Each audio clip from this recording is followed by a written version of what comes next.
आदाब नाज़रीन, आप देख रहे हैं एनएन चैनल में हूं अनीस फातिमा। पेश है दोपहर खबरनामा।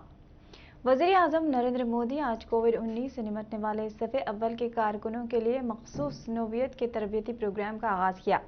ये प्रोग्राम 26 रियासतों के 111 तरबियती मराकज़ में शुरू किए गए हैं। इस प्रोग्राम का मकसद मुल्क भर में 1 लाख से ज़्यादा कोविड जानबाजों को हुनरमंद बनाना और उनकी हुनरमंदी में इजाफा करना है। 6 मखसूस शोबों में कोविड जानबाजों को तरबियत दी जाएगी। इनमें घर में देखभाल करने के लिए मावनत, बुनियादी हिफाज़ाने सेहत, जदीद तर्ज की देखभाल, इमरजेंसी देखभाल, नमूने इकट्ठा करने और तिब्बी साजो सामान के शोबे शामिल हैं। प्रधानमंत्री कौशल विकास योजना स्वयं के मरकजी जुज़वों के तहत एक खुसूसी प्रोग्राम के तौर पर इसे तैयार किया गया है। इसके लिए 276 करोड़ रुपये के माली अखराजात मख्तस किए गए हैं। इस प्रोग्राम के जरिए हुनरमंद गैर तिब्बी सेहत कारकुनों को तैयार किया जा सकेगा ताकि वो सेहत के शोबे में अफरादी क़ुव्वत की मौजूदा और मुस्तक़बिल की ज़रूरियात पूरी कर सकेंगे। क्षेत्र के विशेष कौशल प्रशिक्षण कार्यक्रम का बटन दबाकर शुभारंभ करते हुए हम सबको अपना प्रेरक मार्गदर्शन प्रदान करेंगे।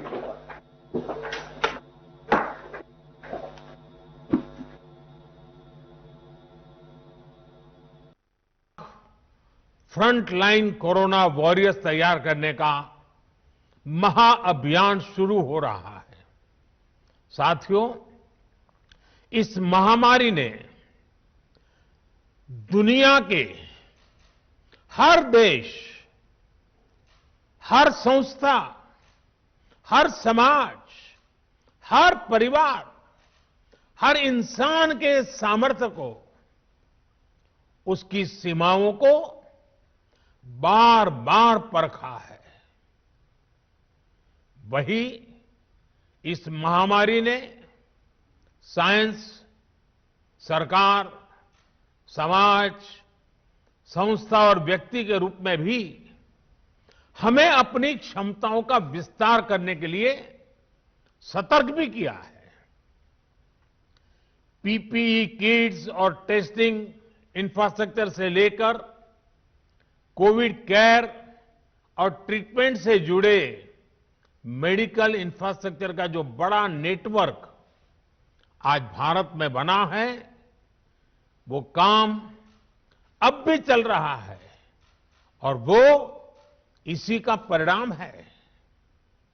आज देश के दूर सुदूर में अस्पतालों तक भी वेंटिलेटर्स, ऑक्सीजन कंसंट्रेटर्स पहुंचाने का भी तेज गति से प्रयास किया जा रहा है। 1,500 से ज्यादा ऑक्सीजन प्लांट्स बनाने का काम युद्ध स्तर पर जारी है और हिंदुस्तान के हर जिले में पहुंचने का एक भगीरथ प्रयास है। इन प्रयासों के बीच एक स्किल्ड मैन पावर का बड़ा पूल होना, उस पूल में नए लोग जुड़ते रहना, ये भी उतना ही जरूरी है। इसी को देखते हुए वज़ारत दाखिला ने साइबर फ्रॉड की वजह से माली नुकसान की रोकथाम के लिए कौमी हेल्पलाइन 155260 और रिपोर्टिंग प्लेटफॉर्म का आगाज किया है। इसके जरिए साइबर फ्रॉड मामलात में धोखाधड़ी का शिकार अफराद को इस तरह के केस की इत्तला देने का एक निज़ाम फराहम किया गया है ताकि मेहनत से कमाई गई उनकी रकम के नुकसान की रोकथाम की जा सके। यह हेल्पलाइन इस साल 1 अप्रैल को महदूद अंदाज से शुरू की गई थी और इसके बाद से 2 महीने के मुख्तसर मुद्दत में 1 करोड़ 85 लाख रुपए की रकम को धोखाधड़ी करने वालों के हाथों में जाने से रोका जा सका है। दिल्ली में इस तरह की 58 लाख रुपए की रकम, जबकि राजस्थान में 53 लाख रुपए की रकम को बचाया जा सका है। मरकजी ममलिकती वज़ीर दाखिला किशन रेड्डी ने कहा कि कोरोना तीसरी लहर पर गलत प्रोपगंडा किया जा रहा है और लोगों में गैर जरूरी तौर पर खौफ फैलाया जा रहा है। वज़ीर किशन रेड्डी ने दुर्गाबाई देशमुख अस्पताल में कोविड मरीजों की इयादत के बाद मीडिया से बात करते हुए कहा कि हिंदुस्तान में 200 करोड़ वैक्सीन की खुराक तैयार करने का मंसूबा पहले ही तैयार किया जा चुका था। भारत बायोटेक वैक्सीन एडवांस के तहत 1500 करोड़ रुपए मख्तस किए गए हैं। मुल्क में ऑक्सीजन की किल्लत पर अंदरून 15 दिनों में काबू पा लिया गया है।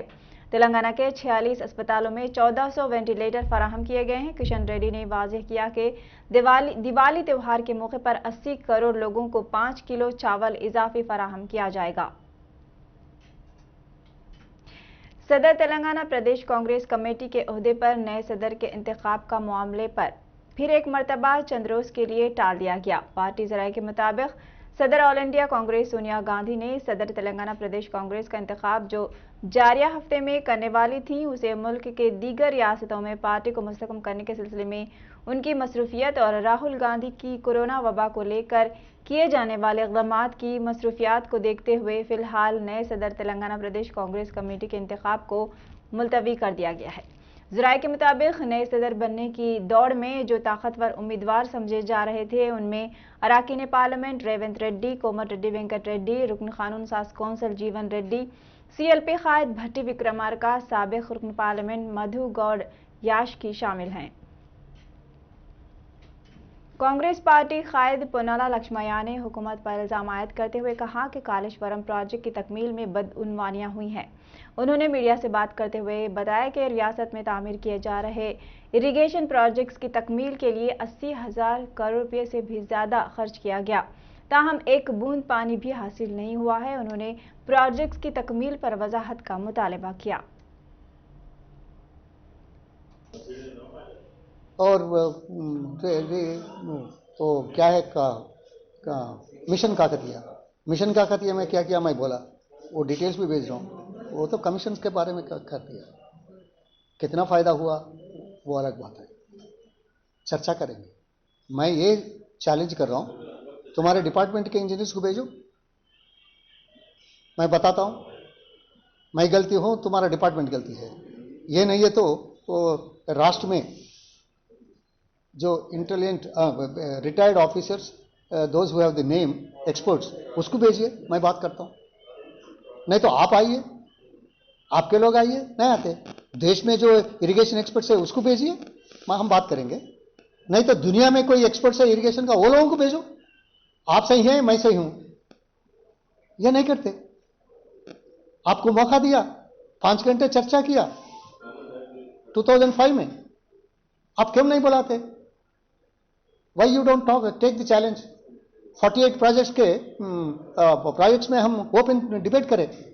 फार्मर्स आए, इंजीनियर्स आए, सोशल एक्टिविस्ट लाए, अपोजिशन वाले आए, क्या हम कुछ छुपाए क्या?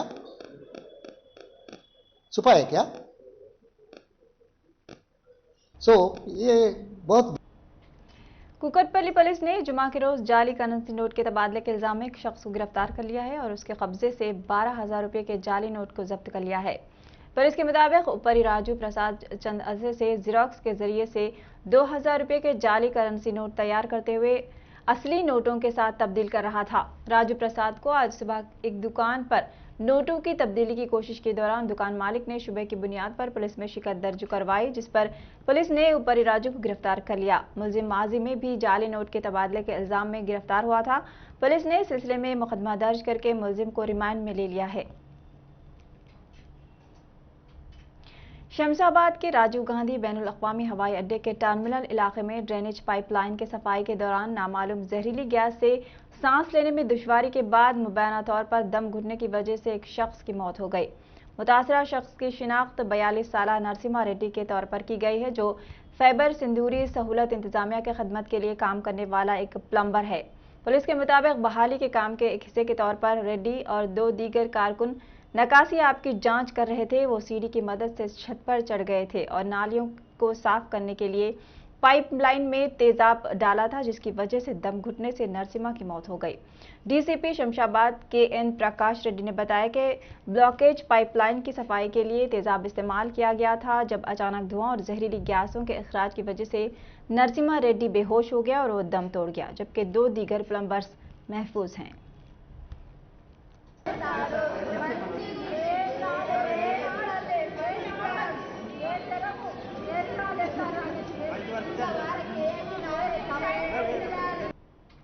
दोपहर खबरनामे में फिलहाल इतना ही। ANN पर खबरों का सिलसिला जारी है, देखते रहिए ANN चैनल। अल्लाह हाफिज।